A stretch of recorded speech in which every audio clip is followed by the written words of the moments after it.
Buenas tardes, estimados amigos y amigas del conversatorio y gente amiga que se ha acercado en este día para, digamos, compartir con nosotros esta exposición. El tema de hoy va a ser la naturaleza cede el paso al mundo sintético creado por el hombre. Hace varios años, pero no más de 20, se produjeron varias transformaciones en el Uruguay, siguiendo un modelo que ha llevado a la humanidad a aceptar que los organismos producidos en un laboratorio son nuestra principal fuente de alimento y sin ellos el hombre campeará en el mundo. Para someter este modelo completamente inviable, el poder humano ha llegado a límites impensables, como por ejemplo intervenir en el ciclo del agua del planeta. Hoy nuestra invitada es Graciela Piñeiro. Graciela es bióloga y paleontóloga uruguaya. Su trabajo condujo al descubrimiento de fósiles de Mesosaurus en Uruguay y conocer cómo vivieron y también cómo se extinguieron estos amniotas que se ubican entre los más antiguos del mundo. Esta es la presentación de Graciela. Yo simplemente voy a tomar parte de la exposición, el principio de la exposición de Graciela Piñeiro en la zona del Remanso en Neptunia. Y aquí dice hace pocos meses, 4 meses, junio más o menos, dice, los ríos fueron los primeros que nos avisaron. Los primeros que nos avisaron lo que estaba ocurriendo fueron los grandes ríos de la cuenca del Río de la Plata. Ejemplo, Paraná, Uruguay, Iguazú, Paraguay y todos sus afluentes. Porque una cañadita puede secarse y después viene una lluvia y vuelve a aparecer, pero estos son ríos perennes. Solo se secan si pierden el contacto con su acuífero. Empezaron a perder agua, a pesar de que llovía hasta que llegó el momento en el cual bajaron todos, hasta se secaron al mismo tiempo. Los principales ríos de la cuenca del Río de la Plata, que es la tercera, si no la segunda cuenca más importante de la América del Sur, se quedaron sin agua. Así fue la exposición de la doctora Graciela Piñeiro en aquella oportunidad. Bueno, de este y otros temas hoy, el tema no es solamente el agua, nos comentará Graciela. Adelante, Graciela. Un gusto tenerte con nosotros. Buenas tardes para todos, gracias Eduardo por presentarme. En realidad trabajo en la Facultad de Ciencias, soy doctora en biología, pero como me dedico a la paleontología, y esto es un poco para explicar por qué tengo conocimientos desde el punto de vista geológico o de las ciencias de la Tierra en general, que las ciencias de la Tierra implica saber un poco de biología, de paleontología, pero también de geología y de estratigrafía y de otras materias asociadas justamente a las ciencias de la Tierra. Bueno, hoy les quiero hablar de temas que en realidad he tocado prácticamente en todas las charlas a las cuales me han invitado, porque en realidad siempre digo esto porque hay gente que necesita o que le gusta dar charlas. A mí me gusta dar charlas, pero en general este, trato de evitarlas, pero como la gente es muy insistente de que quiere escucharme, a pesar de que lo que le digo quizá no le gusta, pero igual quiere escucharme, bueno, entonces son muy insistentes y tengo que aceptar, por supuesto que acepto con mucho gusto, porque es parte de mi trabajo también, informar, ¿verdad? De lo que yo me informo y de ciertas, de ciertos, de ciertas cosas o de ciertas actividades y circunstancias que veo en mi país a través de mi trabajo, que no es en una oficina, es en el campo. Mi trabajo se realiza en el campo y por lo tanto accedo a circunstancias que otra gente no puede acceder. Hoy entonces les voy a hablar sobre cómo la naturaleza está siendo bombardeada por una especie, ¿verdad? es algo muy extraño, porque al ser paleontóloga les puedo contar que nosotros en la historia del planeta Tierra, hubieron 5 episodios de baja de la diversidad, de una disminución importante en la diversidad que se notaba en las rocas a través del estudio de estratigráfico, ¿verdad? De los niveles de roca, se pudo distinguir o se pudo describir que hubieron 5 eventos de extinción masiva, en la historia del planeta. Esos 5 eventos se produjeron, 3 en el Paleozoico y 2 en el Mesozoico. Ustedes deben de conocer quizás al evento que mató a los dinosaurios, o que supuestamente mató a los dinosaurios, que se produjo a finales de la era secundaria. Pero de esos 5 eventos que yo les hablo, ocurrieron catástrofes, quizás entre comillas, o procesos que son internos al planeta Tierra, que es un planeta muy dinámico, no es un planeta estático, y por lo tanto, cada tanto tiempo, pero un tiempo que lo contamos en millones de años, el planeta cambia, y esos cambios entonces producen determinados escenarios en los cuales los organismos se pueden adaptar, a esos cambios, o pueden perecer. ¿eh? Entonces, bueno, teniendo en cuenta esas extinciones que ocurrieron, como ya les digo, de una forma natural, por supuesto el hombre no estaba presente en la Tierra, ¿verdad? En el momento en que ocurrieron esos 5 eventos de extinción masiva. Y la diferencia entonces de lo que yo les voy a hablar hoy es justamente que hoy se está produciendo, según muchos científicos ya hoy en día, que aceptan que la sexta extinción masiva está en marcha. Pero la gran diferencia de esta sexta extinción masiva es que ella es producida por una sola especie en el planeta. Es increíble. Y otra gran diferencia es que mientras esos 5 eventos de extinción de los cuales yo les hablaba se produjeron, se reconocen como cortos, o sea, que se produjeron en un periodo de tiempo corto, pero los tiempos geológicos cortos implican que se produjeron supónganle, 1 millón de años. ¿Ah? ¿Y quién se imagina 1 millón de años? 1 millón de años es mucho tiempo.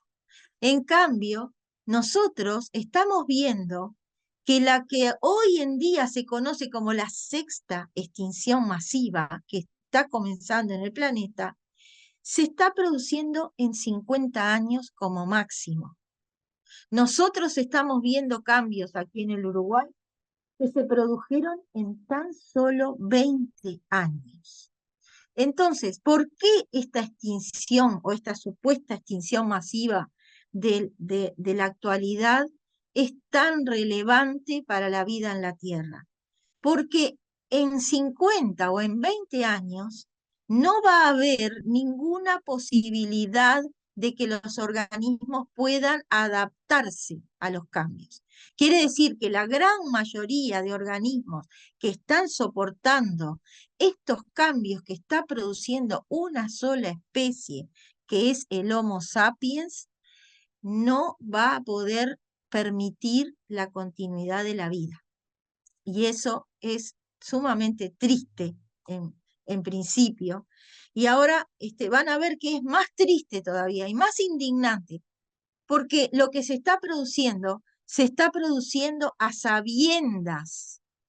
O sea, el ser humano sabe lo que está produciendo y no retrocede. Y eso es, para sentirme parte de esta especie, es simplemente indignante para mí, realmente. Siempre me acuerdo que, sin conocer todo esto que se está produciendo hoy, yo decía que me hubiera gustado nacer como una babosa, decía yo. ¿Por qué no habré nacido una babosa? Le decía a mis padres, a mi padre le contaba, que no me gustaban los seres humanos, que me hubiera gustado ser parte de otra especie, que, que, que, que no tuviera conocimiento y entonces viva un poco, no sé, más en paz, colaborando con su propia especie. La especie humana lo que hace es justamente ir en contra de sí misma. Parece que parte de la población quiere que la mayoría de los integrantes de esta especie desaparezcan y se lleven consigo todo lo que conocemos hoy de la naturaleza o lo que conocíamos antes de la naturaleza. Entonces, qué es lo que estudian los científicos para darse cuenta que esta extinción, la sexta extinción, está en marcha? Bueno, por ejemplo, hay estudios en insectos. Pero yo digo, los estudios que se han hecho en insectos están dando datos muy, muy negativos, catastróficos diría, porque son datos que implica que todos los años desaparecen cientos de especies de insectos. Ahora, eh, si nosotros andamos un poco en los jardines, no precisamos ni siquiera hacer ningún estudio. Andamos un poco en los jardines, nos vamos a dar cuenta que, por ejemplo, los polinizadores ya prácticamente no vienen. Yo a veces hablo con las plantas, aunque les parezca mentira, las siento como que son parte, y son como si le hablara a mis perros, por ejemplo. Ellas entienden lo que uno les está diciendo. Y yo a veces les digo a mis plantas que no hagan tanto esfuerzo para sacar flores, porque ya no vienen polinizadores. Miren, hoy conté en la lavanda 4 abejas vinieron hoy. 4, solo 4. A una lavanda en la que habían muchísimas abejas. En los árboles que tengo acá también son atractivos para las abejas. En el ciruelo solo venían moscas, y las flores de los ciruelos atraen mucho a los polinizadores. O sea que entonces no se precisan muchos estudios para darnos cuenta, por ejemplo, qué está pasando con los anfibios. Cuando yo llegué acá hace 13 años, por ejemplo, las ranas, tenía ranas todas las veces que llovía aparecían las ranas, y si no, venía el sapito de Darwin, que tenía muchos por acá, y hoy en día no se ve nada, ni un anfibio por acá, no se ve nada. Hay que recorrer mucho para ver algunos, en algunos lugares que quedan del Uruguay, que están salvaguardados, ¿eh? Son muy pocos, pero algunos quedan. Y, por ejemplo, bueno, dentro de los insectos que les decía, por ejemplo, las mariposas tienen una extinción de un 53% hoy, o sea, catalogada y comprobada por estudios científicos que se han hecho prácticamente abarcando todos los continentes. Después, por ejemplo, dentro de los artrópodos, de los insectos también, los escarabajos, yo me acuerdo que antes se veían varios, los toritos, por ejemplo, bueno, mucha gente dice que los ve, pero yo realmente los veo poco. Las abejas, como les digo, tienen un 46% de extinción, y realmente se nota bastante. Y después, bueno, otros grupos que tienen más o menos entre 25 y 37% de extinción. Y fíjense que los insectos tienen una extinción total, global, de 41%. Eso está equiparado a lo que ocurrió, por ejemplo, con los peces en el Ordovícico, a finales del Ordovícico, en una de las extinciones masivas que les hablé. Quiere decir que nosotros ahora ya estamos llegando a porcentajes de extinción que son equiparables a las extinciones masivas que describieron muchos autores ya y que se siguen estudiando. Y entonces yo le diría a algunos colegas que plantean en sus trabajos que para saber, para aceptar que nosotros estamos en una sexta extinción, tenemos que sobrepasar, o ellos tienen que ver que se sobrepasan los porcentajes que serían esperables para una extinción de fondo. ¿Qué es una extinción de fondo? Bueno, es una extinción que todos tenemos, o sea, todos los grupos de organismos que vivieron en el pasado tuvieron una etapa en la que aparecen, ¿no? O sea, aparecen en el registro fósil, quizás aparecen unos años antes, unos miles de años antes de evolución, Después tienen una etapa de acmé, donde se diversifican y son bastante frecuentes, y luego tienen una etapa de decline y una extinción. Entonces, los colegas que no quieren aceptar esta sexta extinción que se está produciendo, que está siendo producida por el hombre, eh, dicen que ellos quieren comprobar que los porcentajes de extinción no entran dentro de lo esperado para ese, vamos a decir, ese recorrido, ¿no?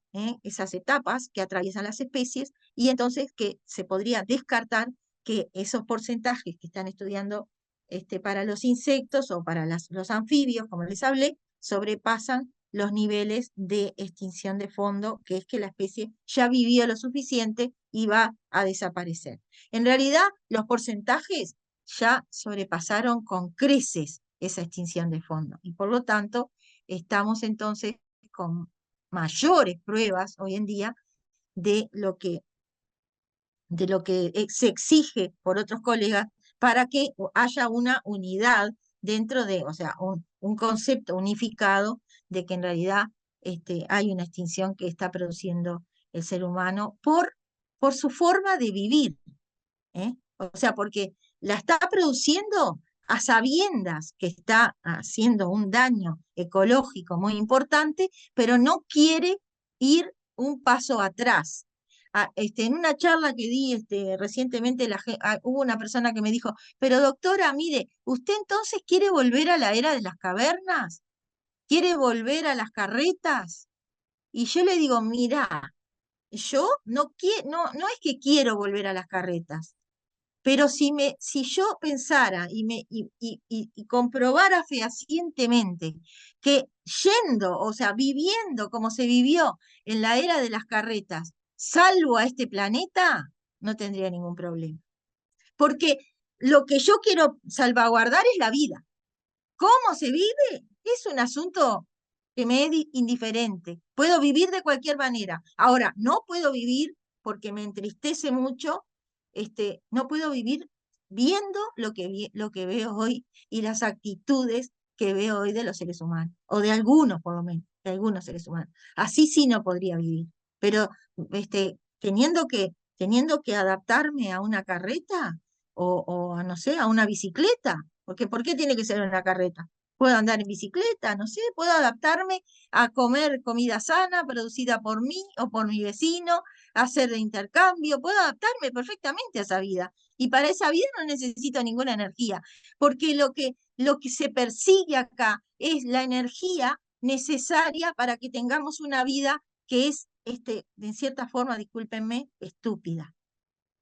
Es una vida de estúpidos lo que estamos llevando los seres humanos. Porque en realidad, con todo esto que tenemos, miren, no me vayan a decir que son felices.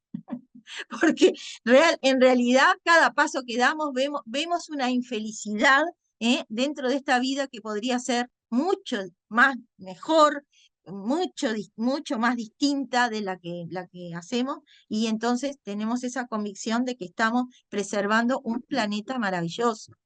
Y que estamos siendo inteligentes, o sea, utilizando un cerebro que supuestamente tiene cierta inteligencia, de pensar que nosotros tenemos que compartir lo que hay en este planeta, ¿verdad? Que no nos pertenece. En realidad nosotros pertenecemos al planeta y debemos respetarlo. Eso es lo que es la consigna que tendríamos que tener todos en este momento. Bueno, hay una lista no quiero ahondar porque tengo poco tiempo, pero hay una lista de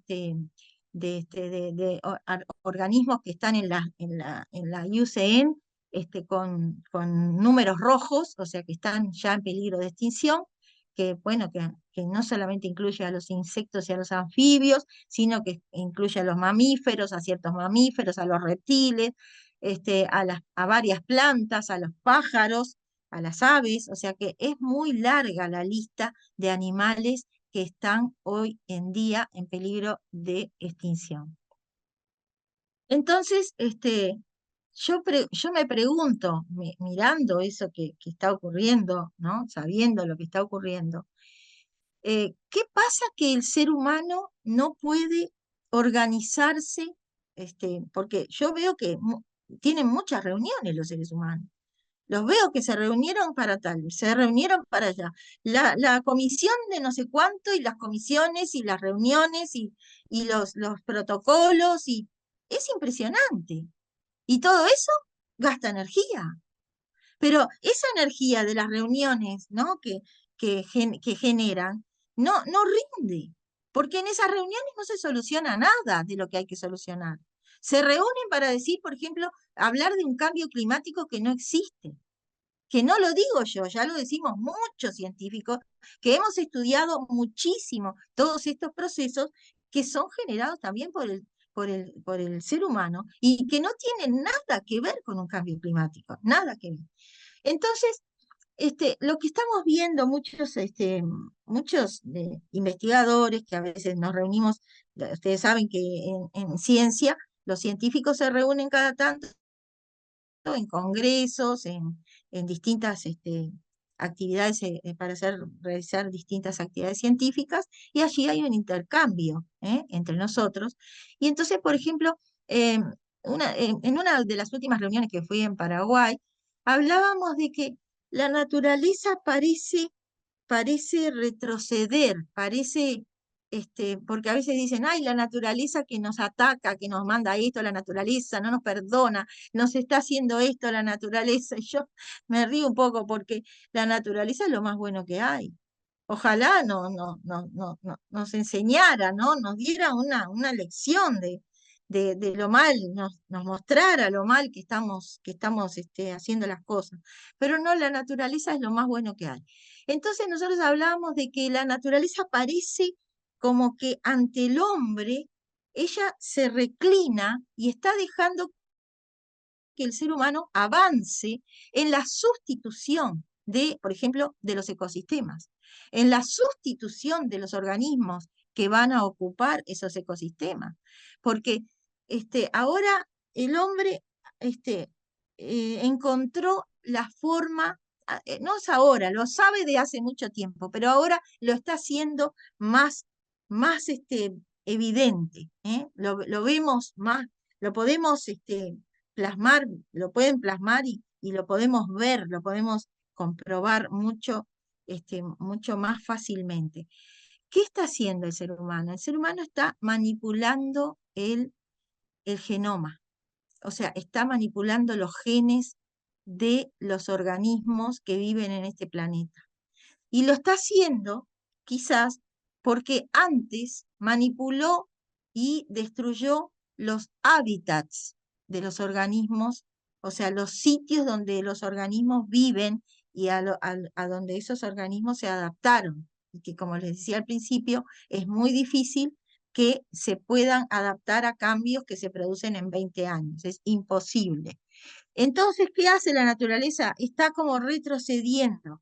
Y entonces, como la naturaleza retrocede, el ser humano avanza, y está produciendo ambientes distintos, organismos distintos, animales y vegetales y plantas generadas en el laboratorio, por manipulación génica.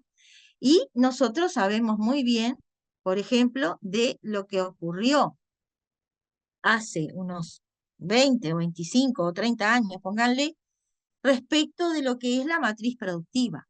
Nosotros pasamos de producir los alimentos de una forma mendeliana, tratando de cruzar especies para destacar un rasgo que nos gustó o que le gustó a la gente, ya sea desde el punto de vista económico o desde el punto de vista de, la, de lo que es la generación de comida, ¿no? De producir comida o alimentos que puedan ser, o sea, que sean rendidores, no me salía la palabra, pero de que puedan rendir para un mayor número de consumidores. Entonces, ¿qué ha hecho? Ha hecho, por ejemplo, manipulado el genoma de varias especies. Creo que se ha empezado, o por lo menos nosotros hemos tenido conocimiento de la manipulación de la soja, ¿eh? Y la soja es un producto que se ha expandido en todo el mundo, ¿eh? todo el mundo quiere plantar soja porque se la tiene que vender a China, por ejemplo. China también producía muchísima soja, ahora tuvo que retroceder, obviamente. Este, Tuvo que retroceder porque ahora vamos a ver, porque lo que le pasó a China fue que esa cantidad de territorio que tiene China no soportó producir soja o tanta soja en un periodo corto de tiempo y ya los ecosistemas empezaron a colapsar. Por lo tanto, ahora lo que hace China, compra la soja producida en otros territorios que también ya están colapsando. Y entonces, eso sí es un cambio global, porque a nosotros nos hacen creer que tenemos un calentamiento global, por ejemplo, y que no se puede ver, porque ahora estamos casi en noviembre y tenemos frío, ¿entienden? Entonces, ese calentamiento que es tan variable no puede llamarse global. Ahora, lo que están produciendo estos organismos genéticamente modificados que necesitan por ejemplo, de pesticidas o de muchos químicos para poder sobrevivir y rendir y tener los rindes que los planta está esperando, entonces eso sí, eso ha sido un mal paso para mi gusto o en mi concepto, para la especie humana, y eso de lo que nos están generando los organismos genéticamente modificados, lo podemos considerar como un daño global al planeta.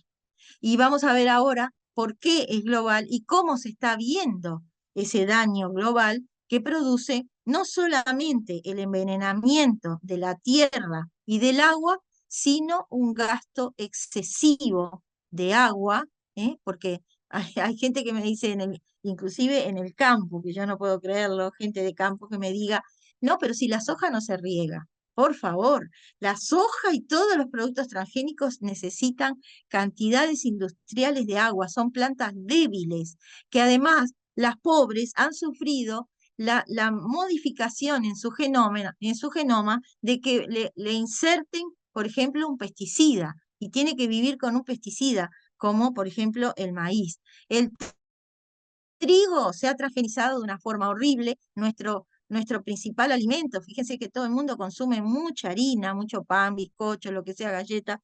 Era parte de nuestra dieta. Ahora la gente está bajando un poco porque en realidad siente que comer mucha harina le genera muchos problemas. Bueno, eso es porque el trigo ahora está transgenizado y recibe, por ejemplo, 7 fumigaciones, donde 3 son de insecticidas, 2 son de fungicidas y 3 más son o 4 más son de herbicidas.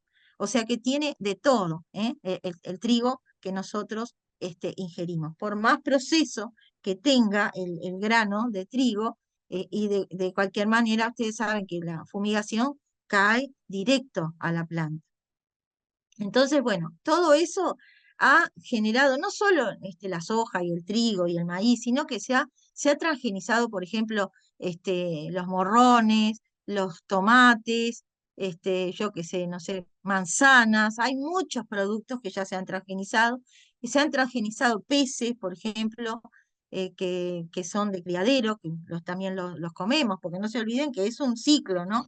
Se transgeniza el producto y después pasa a nosotros y nosotros lo pasamos a su vez a la tierra. Y lo que tiene de diferente y que nos ha también impactado muchísimo es que, por ejemplo, esta semilla transgénica ha, ha afectado la diversidad, del planeta, porque no se olviden que son cultivos gigantescos, megacultivos de una sola especie. Esos campos antes tenían, por ejemplo, miles de especies.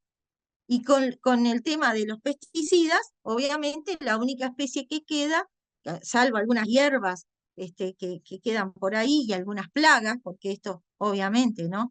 Esto genera la muerte de muchos organismos y pérdidas en las cadenas tróficas que producen plagas, producen la exacerbación de especies que se vuelven plagas. O sea que las plagas también son culpa de este sistema productivo. No tienen culpa los que son plagas, por ejemplo, no sé, las cotorras, por decirle, la mosca blanca, todo eso nunca fue plaga, pero estuvo.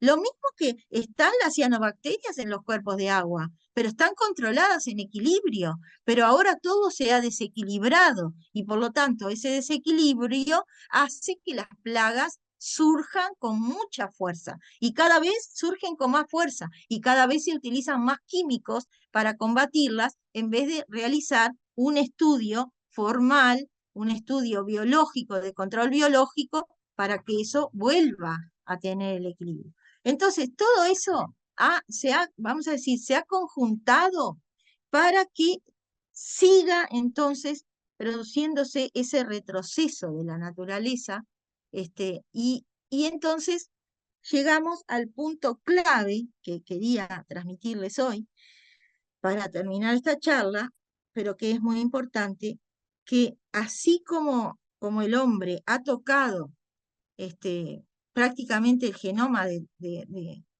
todo, lo puede hacer con todas las especies que viven en el planeta, si lo necesitara, así también ha intervenido en un proceso que es vital, que lo tiene este planeta y no lo tienen otros planetas, y que por eso nosotros vivimos acá y viven todas las especies, la maravilla de la vida que da este planeta, que es el ciclo del agua.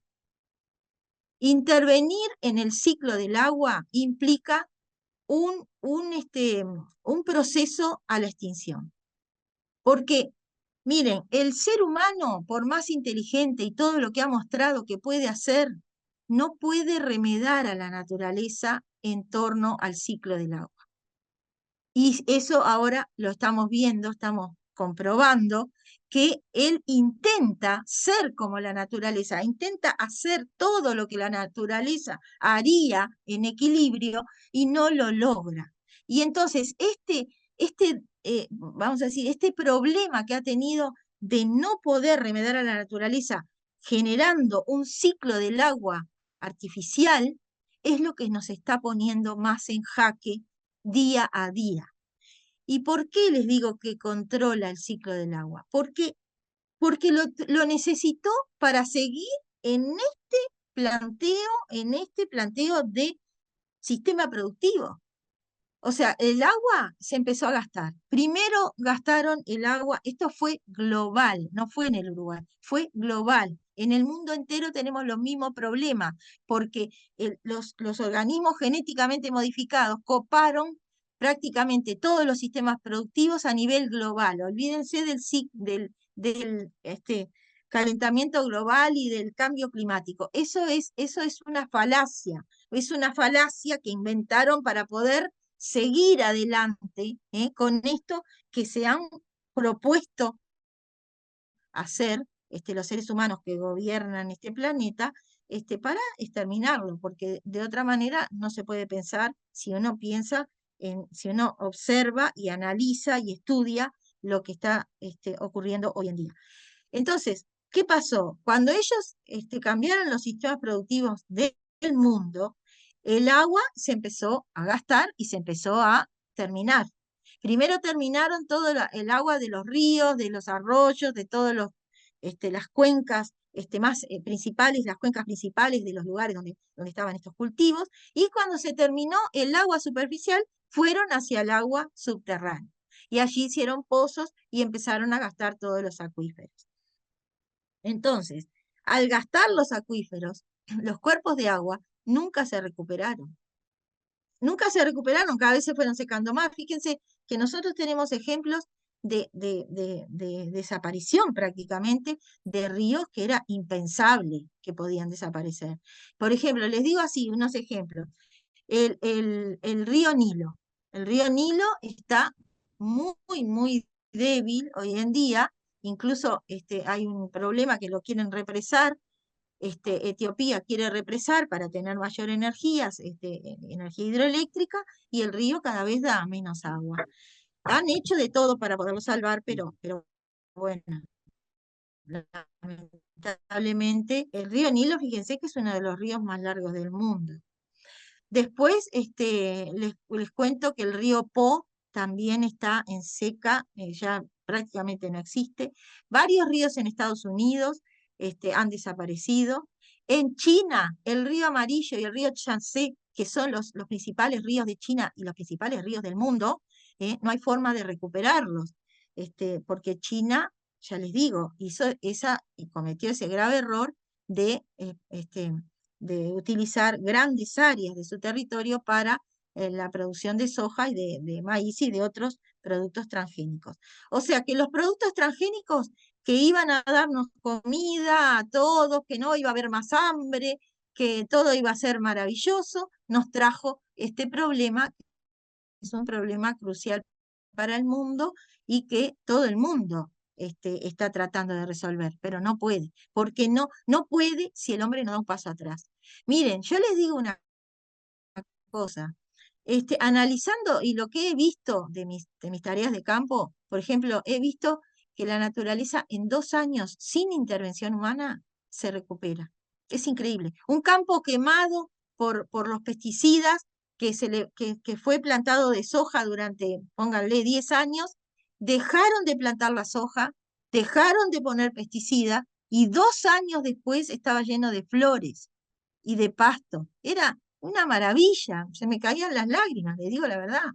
Entonces, tenemos que confiar que dando un paso, quizás en 10 años salimos de esta situación. Y eso sería una acción inteligente. Quizás sería la única manera de que el ser humano me demuestre que tiene un cerebro inteligente, porque si no, no me cabría pensar que un ser inteligente le gustaría ir al caos, y a una vida que estamos teniendo, que ya les digo, no es feliz y tampoco este, no, natural. Es una vida en la cual perdemos calidad. Estamos perdiendo calidad de vida, ya no disfrutamos de olores, no disfrutamos de sabores, y eso es crucial para una especie, ¿entienden? Quizás es mejor que nos acostumbremos a ir a los jardines y ver cómo la vida se desarrolla que mirar las porquerías que hay en la televisión. Y perdónenme si ustedes miran, pero la verdad que son deplorables los programas que se ven, deplorables, y eso también pudre un poco el cerebro. Bueno, entonces, para terminar, nosotros tenemos esa situación, que ya les digo, se da en todo el mundo. Acá nomás en Uruguay, acá en Argentina, el Paraná, necesitan cargarlo, porque ahora es lo que les voy a explicar, necesitan cargarlo cada tiempo, porque si no lo cargan y lo dejan 3 meses sin cargarlo de agua, el río se queda en 0 coma. El río Paraná tiene, pónganle que en algunos lugares tiene hasta 5 metros de profundidad, pero estuvo mucho tiempo en 0 coma, casi sin agua. ¿eh? Al mismo tiempo que el Paraná se secó el Uruguay y dejó, por ejemplo, la planicie, y el cauce del río estuvo visible. Después también se secaron varios ríos de la Cuenca del Plata, el Iguazú, por ejemplo, fue un río, bueno, es un río que tiene como, no sé, 70 represas, ¿no? Eh, entonces, no es algo que nosotros estemos ajenos, es algo que estamos sufriendo. Hace poco tiempo se secó el río Santa Lucía, o el maravilloso río Santa Lucía, el que nos iba a dar agua, no sé, si vivíamos, no sé, 1 millón de años, el río Santa Lucía iba a estar ahí, porque es un río maravilloso, estratégico, fuerte, pero se secó porque se sacó tanta agua del cauce subterráneo que tiene el río, que el río se secó. Y además, porque se hicieron algunas, vamos a decir, hubieron algunos actos, por decirlo de alguna manera, algunas circunstancias en las cuales el río no recibió la cantidad de agua de lluvia que necesita un acuífero, por ejemplo, para mantener un río como el Santa Lucía. Entonces, nosotros no somos ajenos, estamos sufriendo lo mismo que está sufriendo el mundo. Fíjense que en Medio Oriente se están secando los lagos, se están secando los lagos. Los lagos salados de Medio Oriente, que eran lagos sumamente importantes desde el punto de vista ecosistémico, desde el punto de vista productivo, desde el punto de vista turístico, para regiones que solamente captan dinero y pueden mantener vamos a decir, un estatus de vida para su población a costa de esos cuerpos de agua. Y realmente es tristísimo lo que se ve en esos lagos salados. Entonces, no es que es una cosita así que se ve, no, no, esto es a todo nivel. Y si, miren, cuando vean la presentación van a ver algo espantoso, sí se los digo, es algo espantoso. Y si no se tiene sensibilidad al ver eso, bueno, no merecemos estar acá, señores. Tenemos que reaccionar de alguna manera. Y disculpen, ¿y cómo fue que quisieron salir de este problema que se generó por la falta de agua? Ellos sacaron a relucir una metodología que la habían usado para las guerras y la habían usado eh, para, para los actos, por ejemplo, las Olimpiadas. En las Olimpiadas se usó frecuentemente, que es la manipulación de la atmósfera para manejar el tiempo, el tiempo meteorológico, ¿entienden? O sea, para poder hacer, para poder hacer lluvia cuando se precisa, o para frenar la lluvia cuando, por ejemplo, hay un acto en el cual si lloviera, no sería tan eficaz. Entonces, ¿qué pasaba? Esa metodología se había inventado en las guerras, donde se hacía llover mucho para inundar los terrenos y para que los tanques no pudieran avanzar o los vehículos no pudieran avanzar. Y esa tecnología, bueno, existía, pero era como una tecnología de estrategia, que se utilizaba solamente cuando era necesario. Pero ahora, como el agua se fue, y ellos tenían que llenar esas cubetas, pero llenaban las cubetas, pero no recuperaban los ecosistemas, ¿entienden? Porque un río no es solo agua. Un río, por ejemplo, es un ecosistema y sumamente complejo, porque tiene vida, tiene plantas acuáticas, tiene su monte ribereño, tiene bueno, los peces y todos los organismos, los invertebrados que viven en esos ríos, es todo un ecosistema. Entonces, si uno pierde un río, no pierde el agua, ¿entienden? Pierde el agua con todo lo que esa agua tenía. Entonces, ¿qué pasó? Empezaron a utilizar esta metodología, que es la geoingeniería climática, que así la llaman, y miren que esto está publicado por todos lados, ¿eh? Porque, o sea, si no, yo a veces me río cuando me dicen que soy muy revoltosa yo.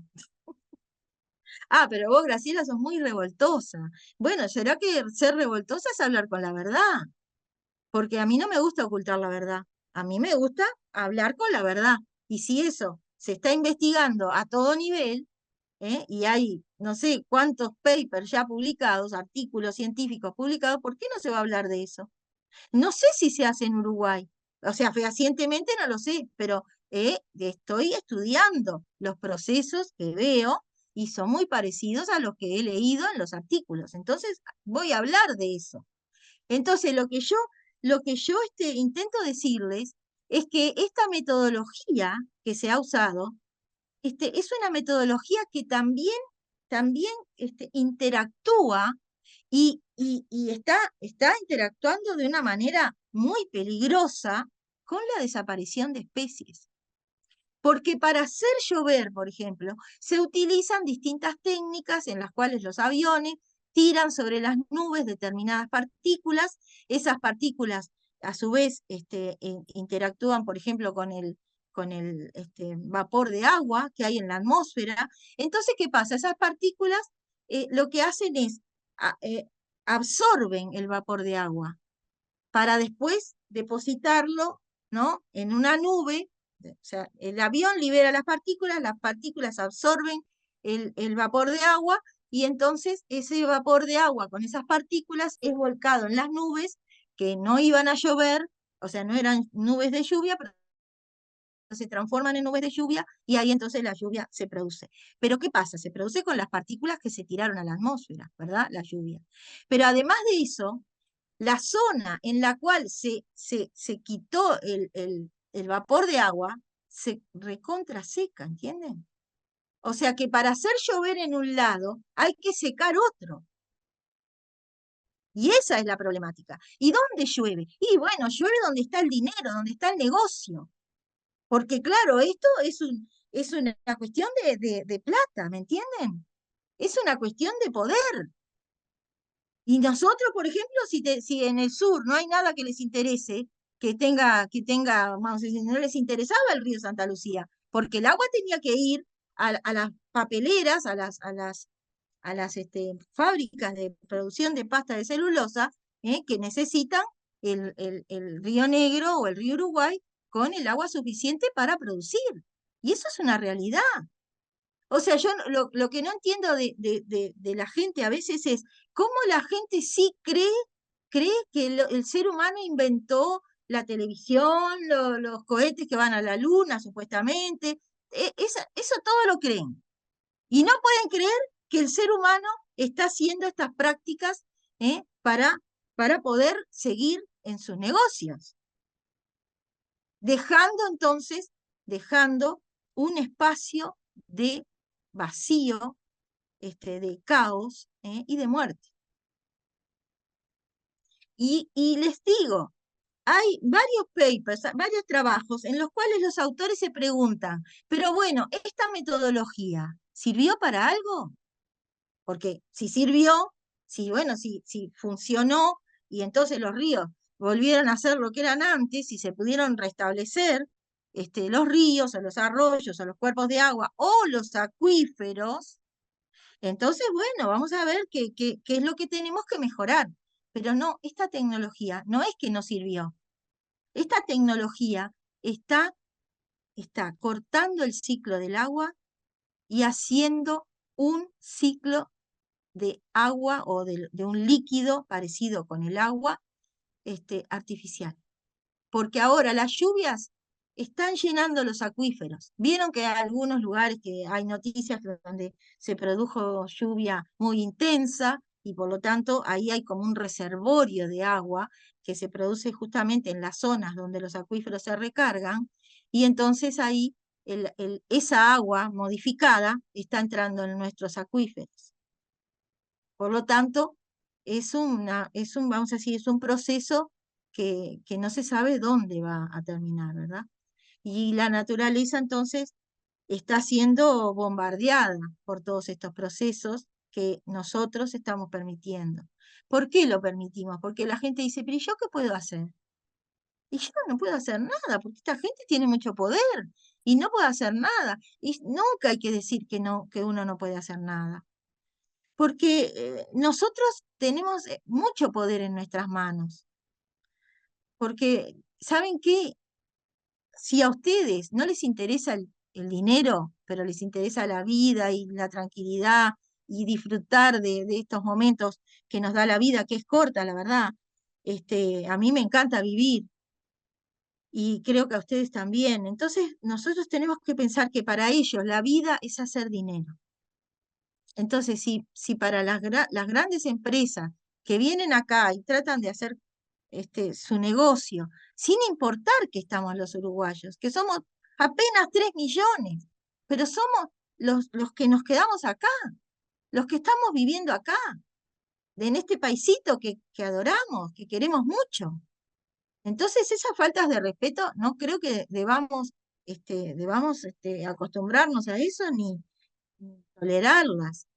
Y otra cosa, como a ellos les interesa el dinero, bueno, no sé, a mí se me ocurre que podemos hacer algo para que, por ejemplo, no obtengan tanto poder, no comprar algunas cosas, no utilizar, en sus casas algunos productos, no comprar, por ejemplo, porque si yo en una semana no compro leche, no digo porque tal, no contra la lechería, no quiero ir porque la lechería, a pesar de que en algunos casos maltratan mucho a los animales ahora porque están poniéndolos en feedlots, los animales están con una vida muy horrenda, pero no digo de la lechería, pero supónganse cualquier producto que ustedes no compren.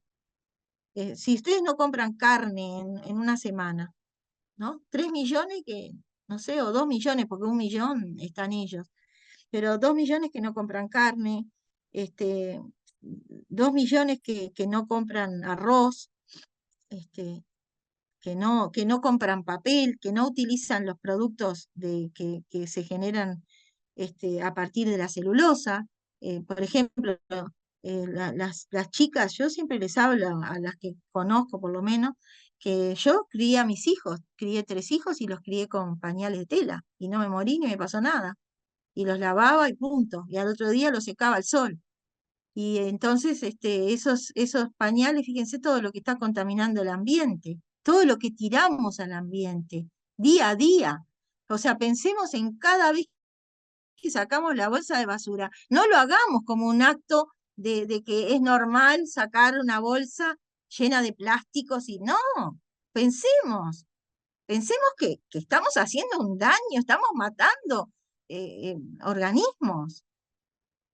O sea, esa agua, esa bolsa de basura termina en cuerpos de agua donde viven animales que no tienen que comer porque la propia acción humana está exterminando los arrecifes donde ellos se alimentan, o está exterminando parte de las cadenas tróficas, o está poniendo dinamita dentro de los mares, o prueba bombas. Ustedes imagínense todo lo que hacemos. No se imaginen porque hoy no van a dormir, sino. Pero lo que les digo para terminar mi charla y dejar un mensaje de que podemos hacer algo, bueno, podemos cultivar algo, aunque sea en una lata de pintura. Tenemos que comer algo que sea producido por nosotros mismos, ver cómo esa planta crece, cómo nos da un fruto, es increíble. Hoy estaba mirando el ciruelo, que pobrecito, largó un montón de flores, pero vino viento y viento y viento, y el viento también es producido por geoingeniería, ¿eh? Y ahora nosotros no tenemos más este proceso de energía hidroeléctrica. Toda la energía que nos trajeron con todo este plan que tenían para esta región es de molinos de viento, y entonces el Uruguay tiene que ser un país de viento. ¿Cuándo el Uruguay fue un país de viento? Pero yo tengo buena memoria. Había un poco de viento en la primavera y después no había más viento, pero ahora tenemos viento durante todo el año y las plantas tienen que adaptarse a eso, porque nosotros estamos adentro de nuestras casitas tranquilos tomando mate, pero ellas están ahí aguantando todo eso. Entonces, en la medida de que nosotros podamos ver lo que le pasa al otro, sea un ser humano, sea un animal, sea una planta, sea lo que sea, y podemos desarrollar un sentimiento de respeto, creo que ya podemos hacer algo. Buenas noches y muchas gracias.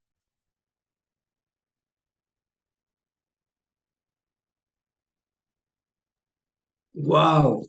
Bueno, muchas gracias, Graciela, y gracias especialmente por no hacer un discurso académico que sirve para la academia o sirve para la investigación científica, pero muchas veces quienes escuchamos nos falta formación para ello, y el que la tiene la puede encontrar en, como tú decías, en paper o en tratados y todo eso. Gracias por no hacer una exposición académica, y sobre todo, muchas gracias por ser revoltoso. Necesitamos mucha gente revoltosa.